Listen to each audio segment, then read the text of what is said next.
Just what is a friend? It seems harder to discern who is these days.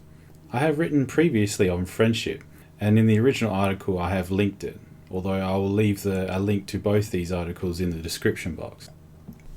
Previously, I have focused on the necessity of friendships, their importance, value, and also in regards to their quality and quantity. But today, I will discuss something different.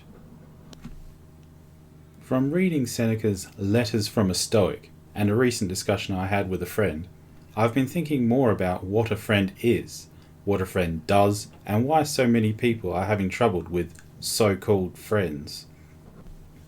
I say so-called friends because, as it turns out, these people are more like fair-weather friends, disposing of you once their need is fulfilled. Yes, the consumer product friend seems to be a regular occurrence in our current world, and it is downright fucking sad.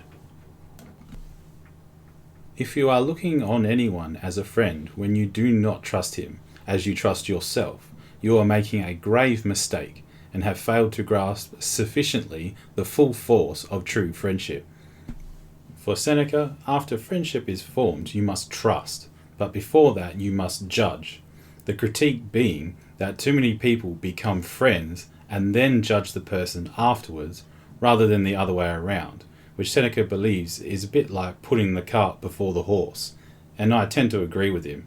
That's not to say that you don't judge them after you've become friends, but you don't become friends before judging them appropriately. A true friend you welcome with your heart and soul, someone who in their company you can share all your worries and deliberations. However, some of us fear being deceived, and sometimes not wrongfully so. But according to Seneca, this fear of deception has taught others to deceive, and by their suspiciousness they gave them the right to do the wrong thing by them. Seneca continues by stating that trusting everyone is as much a fault as trusting no one, though he deems the former worthier and the latter safer. I think it is a little too naive to go around trusting everyone, but trusting no one is a very lonely and apprehensive life. Regard a person as loyal and you will make them loyal, wrote Seneca. I understand people use friend in the layman sense more often than not, and that for actual friends, they tend to utilize true friend.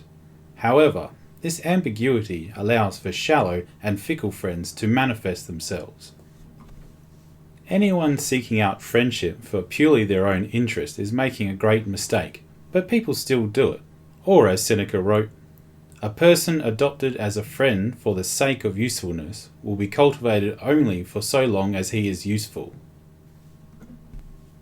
The shallow and fickle nature of these human beings has contributed to the conditional or transactional nature of a significant number of modern friendships.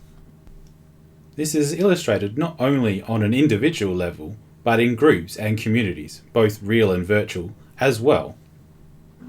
There have been a number of groups or communities that I have been a part of over the years, and when my involvement has ceased, or at least reduced substantially, it was like I no longer existed to these people, i.e., our friendship was conditional to my involvement in said group or community.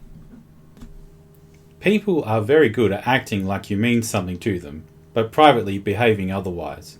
I find this to be a sign of a person with weak character and integrity, lacking in maturity. I also find that people often conflate friends for acquaintances, and that we mostly have acquaintances in our lives and few actual friends. To conclude, I will now detail what I believe to be characteristics of a true friend. A true friend is someone who you can confide in, someone of high moral character, someone who is going to improve your life and character, and someone who is going to be there for you, not because they should, but because they want to, and know it is the right thing to do. A true friend is few and far between, but they won't leave you second guessing. A true friend will understand the reciprocal nature of the relationship. It is both good for you and good for them. A true friend is an elixir for the heart and soul. A true friend is for eternity.